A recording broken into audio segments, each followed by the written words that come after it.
Hello दोस्तों, स्वागत है आपका आपके अपने चैनल मार्केट सपोर्ट में। दोस्तों, आज की इस वीडियो में हम डिस्कस करने वाले हैं मल्टीपल स्टॉक्स के बारे में, जिसमें सबसे पहले टाटा मोटर्स रहने वाला है। और भी स्टॉक्स हम देखेंगे, लेकिन दोस्तों वीडियो को शुरू करूं उससे पहले आपसे बोलना चाहूंगा, अगर आपने अभी तक इस चैनल को सब्सक्राइब नहीं किया है तो जरूर कर लें। सबसे पहले आप देख रहे हैं टाटा मोटर्स का फ्रंट पेज आपके सामने ही है।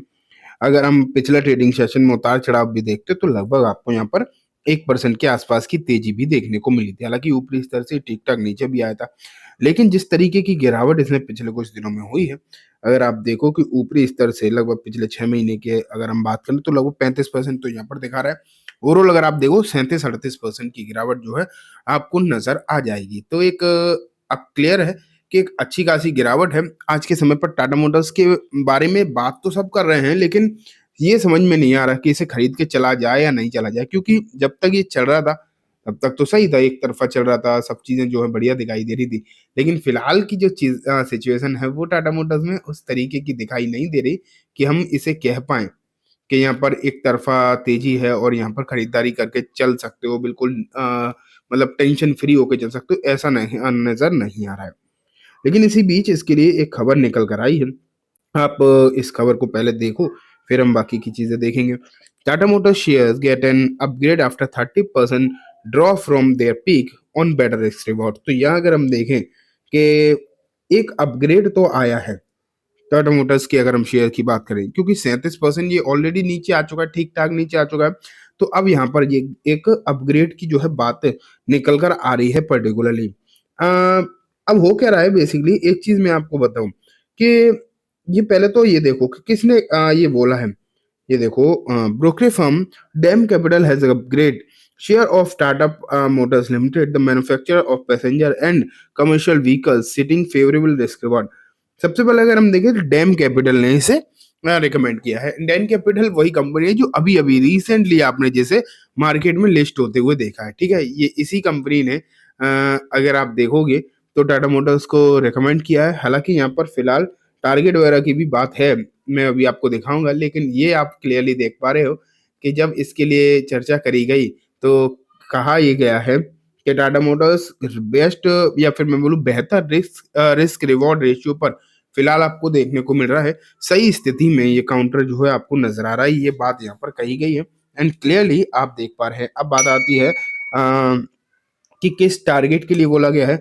यहाँ देखो, बाई की रेटिंग दी गई है, पहले इसकी न्यूट्रल की रेटिंग थी, ठीक है। अब बाई की रेटिंग है एंड साथ में जो टारगेट निकल कर आ रहे हैं वो है 870 रुपए के आसपास के। तो बेसिकली आप देख पा रहे हैं कि अच्छे टारगेट हैं। फिलहाल जो स्थिति है शेयर की, उसके हिसाब से तो टारगेट की अगर हम बात करें तो आपको सही दिखाई दे रहे हैं। वैसे तो ऑटो ओवरऑल सेक्टर में अगर आप देखोगे तो बहुत ज्यादा अच्छी स्थिति आपको नजर नहीं आएगी। पूरा का पूरा ऑटो पैक आपको जो है सही दिखाई नहीं दे रहा, ठीक ठाक स्थिति तो नहीं है। लेकिन अब बात यह है कि ये गिर बहुत गया है। जब अच्छा खासा गिर चुका है तो यहाँ पर उम्मीदें जो है अच्छी निकल कर आ रही है। डेम कैपिटल ने इसे जो है रिकमेंड किया है, आप यहाँ पर क्लियरली देख पा रहे हैं, ठीक है। तो ये बात हो गई टाटा मोटर्स के बारे में। अब जो है मैं आपको नेक्स्ट शेयर के ऊपर लेकर चलता हूँ एंड अब बात करते हैं दोस्तों केपीआईटी के बारे में। अगर हम केपीआईटी के बारे में देखें तो ये काउंटर भी पिछले कुछ दिनों में एक ठीक ठाक सी वीक पोजीशन में नजर आया है। बाकी यहाँ पर आपने देखा था कि रिटर्न जो है अच्छे खासे मिले हैं, नो डाउट, इसमें तो कोई डाउट नहीं है। और ये शेयर कहाँ तक पहुंच गया था, लगभग 1929 तक ये पहुंचा था एंड ये भी अगर आप देखोगे अपने ऊपरी स्तर से 24% तक करेक्ट हुआ है। एंड इसके पीछे रीजन थे कि जो इसके क्वार्टर के रिजल्ट आए थे, ठीक है, Q2 के जो नंबर आए थे बहुत ज्यादा इंप्रेसिव नहीं थे। मैं अगर आपको दिखाऊंगी तो देखो आपको सालाना बेसिस पर नंबर बढ़िया दिखाई देंगे, यहाँ पर कहीं कोई दिक्कत दिखाई देगी भी नहीं। लेकिन अगर हम क्वार्टरली बेसिस पर नंबर्स को देखते तो देखो नेट इनकम में आपको फ्लैट देखने को मिला था। मैं ये नहीं कहता कि बहुत गिरावट थी नेट इनकम में, लेकिन फ्लैट था। जो लगातार ग्रोथ थी ना वो देखने को नहीं मिल रही।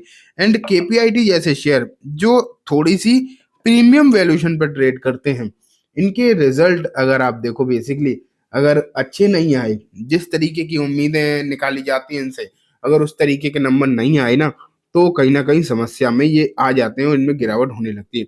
लेकिन अब बात आती है कि Q3 की जो नंबर हैं वो किस तरीके के आ सकते हैं, इस पर अब सबसे ज्यादा बात आ जाती है। तो देखो, रेवेन्यू के फ्रंट पर अगर हम देखें तो रेवेन्यू तो बढ़ा ही था। एंड बाकी की चीजें भी आपको थोड़ी थोड़ी बढ़ती हुई देखने को मिली। ये देखो, यहाँ पर growth, EBITDA, profit before tax हल्के फुल्के बड़े थे, लेकिन नेट इनकम अगर हम देखें तो फ्लैट रह गई थी। और प्रॉफिट बिफोर टैक्स भी कोई खास नहीं बढ़ा था। बाकी पहले तो 23-24% से बढ़ा था, अब सिर्फ 2-2.5% बढ़ा था। तो ये है। वैसे सच मुझे लग रहा है कि इस बार के प्रॉफिट बढ़ने चाहिए, क्योंकि आईटी के लिए सच कोई समस्या भी नहीं रही। एंड आईटी पर most of the analyst and brokerage firm अगर आप देखोगे तो पॉजिटिव भी है। ऐसा सच कहीं कोई दिक्कत आनी तो नहीं चाहिए। ठीक है, तो ये बात हो गई। अब जो है मैं आपको नेक्स्ट शेयर के ऊपर लेकर चलता हूँ। एंड दोस्तों, इस शेयर का नाम है गेटालॉन्ग एंटरप्राइज। अगर हम रिटर्न देखें, एक साल में 157% है, 5 साल में 554%। एक स्मॉल कैप कंपनी है, रिस्की तो होती है इस तरीके की कंपनी, लेकिन इसने अभी अभी एक स्प्लिट अनाउंस किया है। वो मैं आपको दिखा रहा हूँ। 1:10 का स्प्लिट है, एक शेयर 10 भाग में डिवाइड होगा। एंड इसकी जो रिकॉर्ड डेट है वो है 2 जनवरी। ठीक है, 2 जनवरी 2025। हालांकि इस तरीके के जो शेयर्स होते हैं उन्हें खरीदना एक्सट्रीमली रिस्की होता है, तो खरीदारी वगैरह के हिसाब से इन्हें बिल्कुल भी ना लें। सिर्फ मैं आपको दिखाना चाहता हूँ कि इनमें चल क्या रहा है, लेकिन खरीदारी अगर आप इस तरीके की शेयर में करें तो डेफिनेटली यहाँ पर गिरावट के जो चांसेस हैं वो रहते हैं। नेक्स्ट शेयर है दोस्तों कोचिन शिपयार्ड। पिछले ट्रेडिंग सेशन में यहाँ पर लगभग 5% की तेजी रही। ये शेयर भी एक ऐसा शेयर देखने को मिला है, आप ये मानो जब ये चल रहा था ना पहले, अभी तो ऐसा कोई बहुत अच्छे माहौल में ना ये शेयर है ना पूरा मार्केट है, लेकिन जब ये शेयर चल रहा था तो एक तरफा भाग रहा था, एक तरफा। एंड ये अभी अपने ऊपरी स्तर से अगर आप इसे देखो, मैं दिखाने की कोशिश करूं तो ये देखो, इस तरीके से गिरावट है। ये शेयर अभी भी अपने ऊपरी स्तर से 50% नीचे है। आप ये मान के चलिए आधा चल रहा है। लेकिन अब बजट वगैरह की चीजें आपको जो देखने को मिल रही हैं, अभी देखो Cochin shipyard share hit 5% upper circuit है as Adani port place 450 crore order. तो अदानी पोर्ट ने इसे एक अच्छा खासा ऑर्डर दिया है, वो 450 करोड़ का। लेकिन बात ये भी निकल कर आती है कि गार्डन रीच हो गया या फिर कोचिन शिपयार्ड हो गया। इन्हें जो है बजट के लिए भी देखा जा रहा है। एंड बजट में अगर कुछ स्पेशल अनाउंसमेंट हो गए तो यहाँ पर एक अच्छी तेजी जो है आपको जरूर देखने को मिल सकती है। इस तरीके की बातें भी निकल कर आ रही हैं। अब लास्ट में मैं दिखाता हूँ यूनिमेक आईपीओ के बारे में।